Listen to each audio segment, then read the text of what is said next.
हानिकारक समाचार का प्रकाशन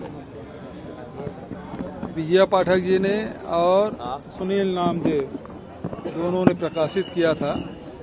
मैं अपने वकील के माध्यम से उनको नोटिस भी भेजा और नोटिस का कोई जवाब नहीं दिए, तो आज न्यायालय के समक्ष उपस्थित होकर अपना कथन मैंने दर्ज कराया है।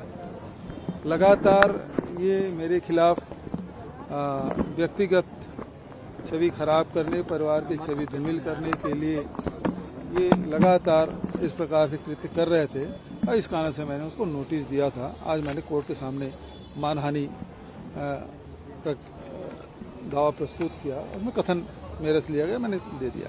सर, कल आपने जनता पार्टी आज विभाजन विभीषिका दिवस मना रही है। सामने देखेंगे विभाजन से किसको फायदा हुआ, नई पीढ़ी को बताएं। ये हमेशा डिस्ट्रक्टिव पॉलिटिक्स करते हैं। विभाजन की बात हिंदू महासभा और उसके अध्यक्ष रहे वीर सावरकर ने किया था, दामोदर सावरकर ने किया था, मुस्लिम लीग ने किया था और दोनों ने मिलके विभाजन की रूपरेखा तैयार की थी। अंग्रेजों से तो दोनों मिले हुए थे और अंग्रेजों ने जो फूट डालो राज करो की राजनीति के तहत आखिर में देश का विभाजन हुआ, पाकिस्तान बना और भारत। इसके लिए कोई जिम्मेदार है, ये भारतीय जनता पार्टी के उनके पूर्वज और मुस्लिम लीग, ये लोग उसके लिए जिम्मेदार हैं और आज लोग गुमराह करने की कोशिश कर रहे हैं। आज के नई पीढ़ी है उसके सामने वो देशभक्त बनने की कोशिश कर रहे हैं, जबकि आज तिरंगा यात्रा निकाल रहे हैं। 52 साल तक के आरएसएस के कार्यालय में तिरंगा तक नहीं फहरा। ये अभी भी उसके जो प्रवक्ता हैं वो कहते हैं कि ये जो संविधान है वो ना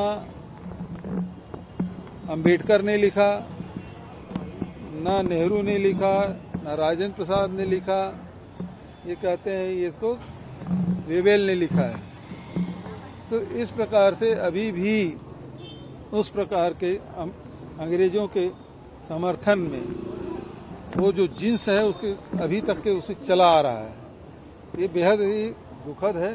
इनको देश की आजादी से कोई लेना देना नहीं, संविधान ये मानते नहीं, तिरंगा ये स्वीकार नहीं किए थे, इसका विरोध ये लोग किए थे। आज तिरंगा यात्रा निकाल के नई पीढ़ी को गुमराह करने की कोशिश भारत माता की गौरव की चोट पहुंचा है। कौन बोला? अमित शाह जी ये बताया कि आजादी में उसका योगदान क्या था। जो आज हमसे सवाल पूछ रहे हैं तो आजादी में उसका योगदान क्या था।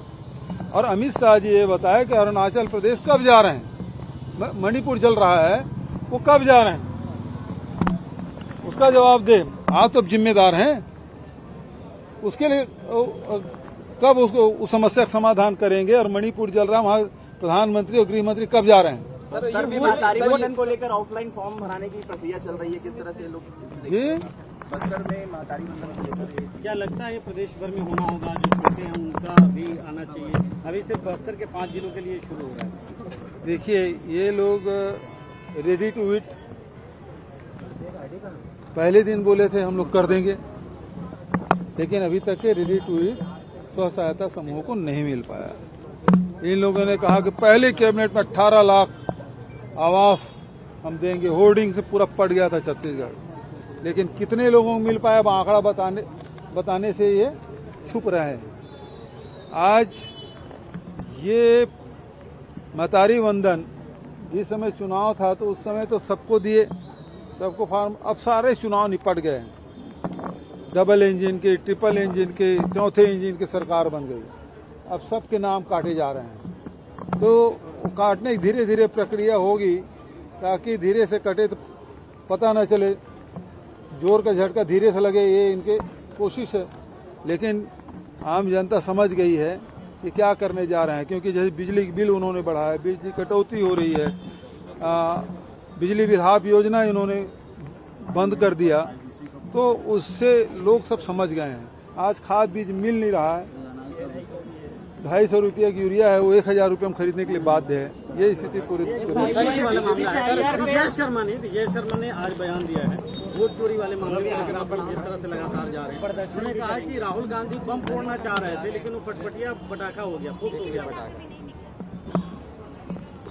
अब कोई देखिए, जो सोया है उसे जगाया जा सकता है, लेकिन सोने का जो ढोंग करे उसको नहीं उठाया जा सकता। आज पूरे देश इस मामले में उत्तेजित है। अनुराग ठाकुर का बयान पढ़े लेते हो, पढ़े कि नहीं पढ़े विजय शर्मा जी? वो भी कह रहे हैं कि गड़बड़ी हुई है। तो भारतीय जनता पार्टी खुद स्वीकार कर रही है कि वोट चोरी हो रही है, गड़बड़ियां हुई है, वो स्वीकार कर रहे हैं। कल राहुल जी 17 मरे हुए लोगों के साथ चाय पिए, निर्वाचन आयोग ने उसको मार दिया जिंदा आदमी को। इससे ज्यादा शर्मनाक बात क्या हो सकती है? बीजेपी तिरंगा यात्रा निकाल रही, ब्रिजमोहन अग्रवाल कह रहे हैं कि प्रधानमंत्री नरेंद्र मोदी देश के सबसे बड़े सैनिक हैं। अब ब्रिजमोहन अग्रवाल जी जितना भी मक्खन लगा ले, लेकिन उसके डर से जो टेबल के नीचे नरेंद्र मोदी घुसे थे ना पर्यवेक्षक के रूप में, वो कभी ठीक नहीं हो सकता। वोट चोरी को लेकर लगातार जो है प्रदर्शन का एक शेड्यूल जारी हुआ है 14 तारीख से लेकर। बिल्कुल, वोट चोरी का मामला यहाँ तो बहुत ज्यादा हुआ है।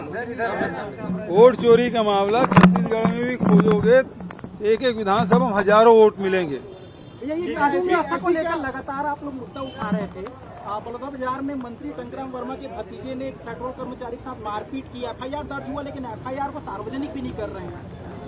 देखिए, आम जनता के लिए कानून अलग और सत्ता में बैठे हुए लोग हैं उसके लिए कानून अलग, उनके परिवार के लिए कानून अलग।